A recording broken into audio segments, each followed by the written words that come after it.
45 godina ulica na Čukarici nosi ime slavnog pisca Jovana Dučića.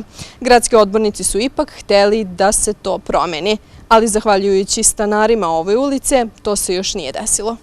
Do greške je došlo jer su odbornici 23. juna izglasali da deo ulice Jovana Dučića ponese ime slikara i keramičara Ivana Tabakovića. Stanari, ponosni što žive u ulici koja nosi ime čuvenog književnika i diplomate, pobunili su se odmah i na odluku odbornika uložili peticiju. Peticija je napisana, vidjet ćemo sad, rekli su da će menjati, nije ništa ispalo toga.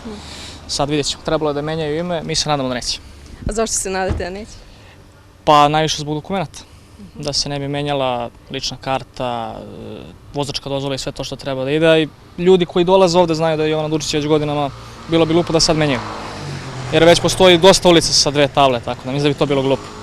Stanari kažu da će prihvatiti odluku jedino ako odbornici odluče da po Dučiću nazovu neki bulevar, ali su sigurni da to nije njihova zamisao.